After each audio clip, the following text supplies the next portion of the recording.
What's up, everyone? It's Ryan here, and today we're back in another video, and today we're actually going to be talking about my thoughts on Michael Bay's Transformers Episode 9. I'm pretty sure on Episode 9, but yes, we're actually going to be talking about the Decepticon known as Blackout. So yes, we're actually going to be talking about this Decepticon, what did he do in the movies, and what would I change, like my personal opinion about this Decepticon. Spoilers for the first Transformers film if you haven't seen it. Again, huge spoilers for the first 2007 Transformers film. If you haven't seen the other ones, I'm pretty sure you're all right. Just mainly the first 2007 Transformers film. So with all that out of the way, let's get into the Decepticon known as Blackout. So one last time, there are spoilers for the first 2007 Transformers film, because we're actually going to be talking about the Decepticon Blackout's scenes, what did he do, and also what would I change if I was a director. So let's get into it. So for Blackout's movie appearance, we actually saw him in the first Transformers film when he's actually seen pretty early on just going through the desert in his helicopter mode. So while going through the desert, Blackout would actually be spotted by a nearby military base that actually saw the number on his helicopter and realized the same number was on a helicopter that was supposedly shot down a few months earlier. So then the humans were suspicious, and they actually contacted Blackout, and they actually told him to actually come back to the military base so he could sort out this problem.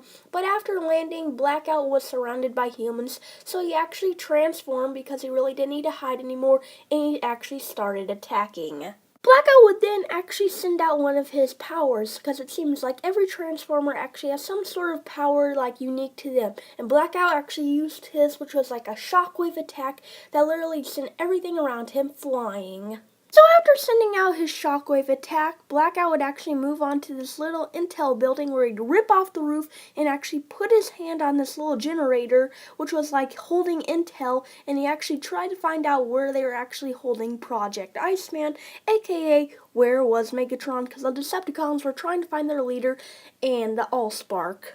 But then one of the base commanders actually cut the power lines to the intel generator, and this actually stopped Blackout's plan to find where Megatron was. So instead of leaving, Blackout continued to march through the camp, and while marching he almost stepped on a human soldier, but then the human actually tried to take this chance to take a picture of Blackout. So then, realizing there was actually a human trying to take a photo of him, Blackout actually transformed part of his chest into this cannon, and he was about to fire until a miracle happened. So if you don't remember what the miracle was, a friendly army soldier actually grabbed his grenade launcher out and actually fired a grenade at Blackout, doing a little damage to Blackout, and this actually let the other soldier escape, and this actually made Blackout very angry. So Blackout realized that he actually couldn't destroy the whole camp and actually go after the humans on his own, so he actually sent out Scorponok to actually hunt down the humans. Well, he actually destroyed all the evidence, destroyed the whole base, and that's the last we'd actually get to see of Blackout. For a while, we'd actually get to see him later on in the beginning of the final battle. In the final battle, though, Blackout really didn't have any big scenes. He had a small encounter with Ironhide, and he tried to chase down Sam and attack him. But, the big scene for Blackout was when he actually tried to get away from the battle so he could actually cool down and just recuperate. So while Blackout was actually taking a break from the battle, he actually saw Optimus and Megatron literally battling right in front of him, so he actually got one of his main weapons ready, his helicopter blade, and he was about to do a surprise attack on Optimus. But while Blackout was sort of just loading his weapons, getting ready to actually battle Optimus and help his leader Megatron, he didn't realize the survivors, the army soldiers that actually survived his attack on the military base, survived, and they actually had these green dots pointed right at Blackout, and he actually saw these, and then he actually turned around really quickly, and Blackout was actually surprised, but then he actually aimed his machine gun and actually was about to fire, but luckily the soldiers actually moved so they wouldn't be caught in the line of fire for Blackout. So while Blackout was actually distracted and trying to destroy the humans, their leader Linux actually came in on a motorcycle, and Blackout actually saw him, and he actually was about to fire on the human known as Linux, and then a whole bunch of airplanes came in, fired a whole bunch of missiles, hitting the Decepticon, breaking his heavy armor, and Blackout was still alive, but then Lennox would slide off the motorcycle, actually pull out his grenade launcher, because they did learn that grenade launchers do best on Decepticons, and he fired one grenade right at Blackout, hitting the Decepticon again, and this actually killed Blackout, because there's just so many missiles hitting Blackout, and there's just so much damage, and this actually just killed Blackout, and the soldiers got their revenge. Now, at the end of the movie, you would actually get to see Blackout's remains because it seems like he was dismantled, and you can pretty much tell that this was Blackout because you get to see all the helicopter parts, and it seems like it is him since there were no helicopter Decepticons besides Blackout in the first Transformers film, and it seems like he would actually be like put into the ocean along with Brawl, Bone Crusher, and probably Megatron too. But now, since we talked about like the movie appearance for Blackout, time to move on to my thoughts about the Decepticon. And overall, I think he was a pretty cool character.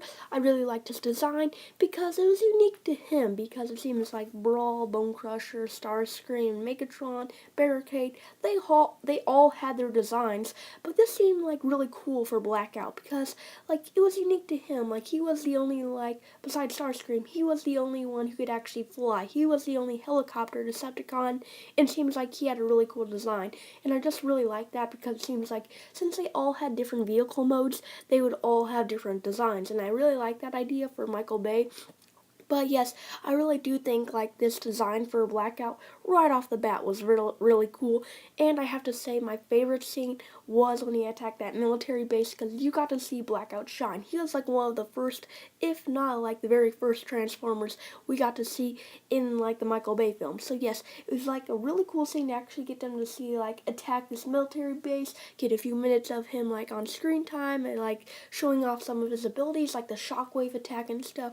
So overall, right off the bat, I liked his design, and I sort of liked his screen time, but now let's move on to sort of what would I add if I was a director. So moving on to something that I would actually add, like, for, like, the movie, like, what would this character do? For Blackout, I think I would actually add some more screen time. In particular, the scene where he actually tries to take on Ironhide, when he actually, like, fights him for a little bit, then actually transforms and flies off. I definitely think we could have gotten a little more screen time of him actually fighting Ironhide, because we could barely see him in the background, like, just, like, firing at Ironhide.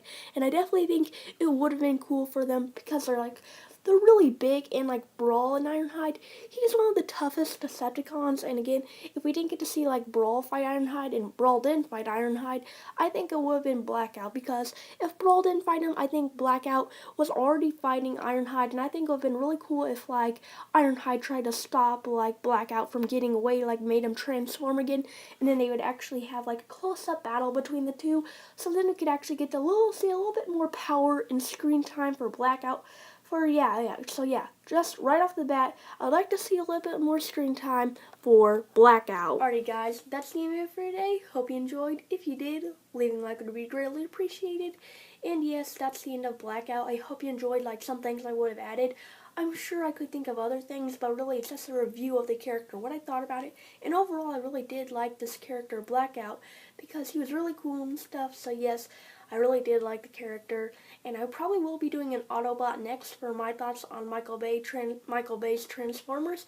So leave your comments down below who you want to see next. I do have a few ideas, but yes, I am actually going to be making one pretty soon, so stay tuned for that, and there should be another video coming out today, like possibly that like Super Bowl breakdown, like the trailer for like the trailer breakdown for Avengers Endgame. It's hard to pronounce that for me, sorry about that. But yes, I think later today we might have another Fortnite video, like probably talking about Season 7 and Season 8, like I have a theory about it, so that might be coming out. And we also might have like the Super Bowl, like in-game, like Avengers Endgame trailer breakdown. So yes, got it right that time. So without any further ado, let's just end it on that note, guys. You're all awesome. Hope you have a great day, and I'll see you later, and hope you see like some of those other videos. Alright, I'm just going to end the video today, guys. See you later.